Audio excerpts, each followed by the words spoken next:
You want to do an intro or anything? And action! Jesus Christ. Tell us how it felt achieving a world record on log press at Britain's Strongest Man. Yeah, so being on the biggest stage, doing the biggest lift of my career, getting that world record, equaling the world record, sorry, it was awesome. You know, the crowd, it was just electrifying to kind of finally achieve something that I've done in training over and over. And to do it on that big stage, you know, it's all very well, we've all done it in training countless of times. You know, you see all the guys putting up the lifts, 8 reps, but until you do it on the big stage, it means nothing. So it was just awesome. And could you tell us who you're sharing that record with? Yeah, obviously the best, strongest, whatever you want to call him, the enigma that is Big Z. He managed to do 8 reps of 150 on the Slater log, and also the incredible, the new Britain's Strongest Man, Graham Hicks. So to have a world record shared with those two lads, it's incredible. Pretty special. Can you give us a little recap then on this contest and how you felt about your performance? I mean, the contest as a whole was a great success, I think, for myself. Looking at the guys going into the Britain's Strongest Man, I could have easily finished 8th. You know, there was that much talent there, but thankfully, all in the day. I mean, the log press went to plan, the frame kind of messed up a little bit of that. My hand position wasn't quite right, but when I got with it and started moving, it felt like nothing. I knew I could have done some damage, so that was enough for me. Even though it was a bit of a mess, bit of a stuff up in my half, I know I can rectify that and kind of the next frame carry on and smash it. The loading, you know, that was bang on. I wanted at least kind of second place on that one. I knew I was good for it. Training had gone really well. Obviously with yourselves, CERBERUS bags, smashing them over and over again. And you know, it was pretty run of the mill for me. The deadlift, that was a massive boost for me to get 7 reps, to be kind of a couple of reps off some of the big guys. That was a big bonus, a big boost in confidence. So 7 reps at 320 is a great achievement for me. And then the stones, I had a little slip up in the 160 stone, don't really know what happened there, just a little bit of a brain fart in my half. I don't think I would have beat the winning time at 18 seconds, you know, that's an incredible time, but I reckon if I didn't stuff up that 160, I think I would have got, could have got, you know, second place, but it's all hindsight, isn't it, at the end of the day. I'm happy with my placement, my 4th place. That's qualified me for a few more competitions this year, which I'm buzzing about.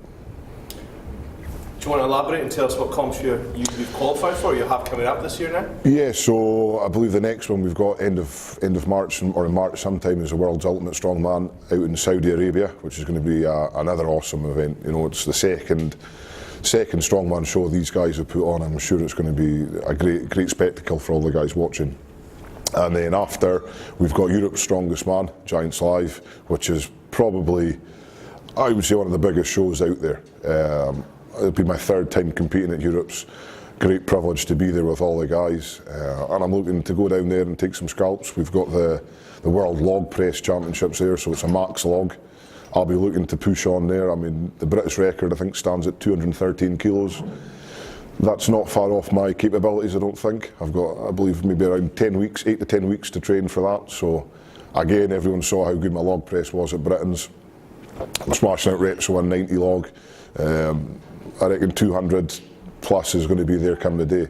I always rise to these big occasions, and I think I proved that at Britain's Strongest Man.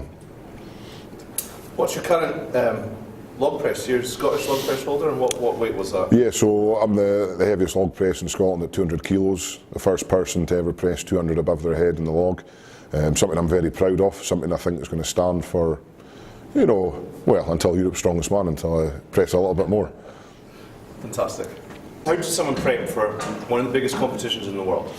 Yeah, so I think going into Europe's Strongest Man, the training will change slightly. You know, I'm going to up the weights a little bit more.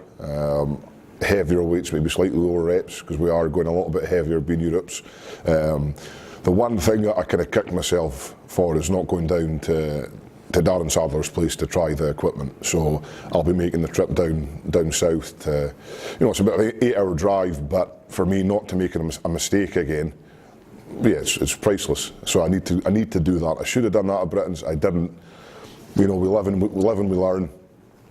So this time at Europe's, no stones unturned. make the drive down, train with the event, train with the equipment, and really nail that kind of that event stuff in. Everyone can press along, everyone can do a deadlift, but we've got a Hercules hold there, we've got a loading, so I want to be able to. We've got a chain drag and a tire flip, so I want to be able to know, I've smashed that, and that's something that I'm going to be really confident going into that. I've trained with the equipment, because it's a bit unfortunate we live so far away, in our end of nowhere up here, and it is a bit of a drive, but that's not an excuse. I shouldn't make any excuses for myself. Just being lazy, not going down, making that drive, so I won't be lazy this time. Some pretty exciting events there. Hercules hold, have you tried that before? Have you done that before? Yeah, I mean, there is some awesome events, like you say, Hercules hold, that's going to be a great event. We've done that a couple of times, done that at World's Strongest Man, Scotland's Strongest Man as well also, so I'm pretty well versed in how to do it and what to look out for. It's just a pain event, it's holding on to that equipment and not letting go till that very last second. I'm not going to let go, I'm going to fight for every point that's available. I mean, I think at Britain's Strongest Man, that showed us that every point is critical. I think in the middle of the competition there was a couple of points between 3rd place and 8th place, so every point is vital. So if I can get that extra half a second, split seconds, that's going to make the difference from maybe being in 5th place to 3rd place, and that's what I'm looking for. On this, prepping for competitions, you're also going to have to do your first qualifier in the Marathon Scotland, which I believe is coming up in April. How are you feeling about that? Yeah, so it'll be nice to go down and compete. It's something that I haven't had to do in the last 5 years, obviously being the champion, but I'm very much agreeing with the rules. If you don't win, you should have to qualify, and unfortunately I didn't win this year, or last year, sorry, so I'm going to abide by the rules, go down, compete at Stuart Murray's gym in Burns gym, and down in the south. It's another big drive for myself to go down there, but it's worth it, to see what type of shape the guys are in. I'm going down there to make a statement. I don't want to go down and just take it easy. It's a week after Europe, so I'm going to be well prepped. I'll probably be the strongest I've ever been. So I want to go down and make a statement that I'm not here to not win Scotland's. Scotland's is and has been the biggest title for me for the last 5-6 years, and obviously not winning it last year was a hard one to take. Again, a couple of mishaps during the competition that led to me not winning. I don't believe I wasn't strong enough. I just believe that Tom was a better man on the day, and sometimes that's all it comes down to, is who's the best man, not necessarily the strongest man, but the better man. So yeah, I'm going to regroup, go down, smash the qualifier. There's a few big guys going to be competing, like Benton, Pollock, Zaki as well. He's going to be looking strong, but I want to go down there and just, smash it. Make a statement. That's what sometimes it's about in the competitions, in these qualifying events, is making a statement and kind of sending out that shockwave. Like, geez, Luke's here and he's not messing about.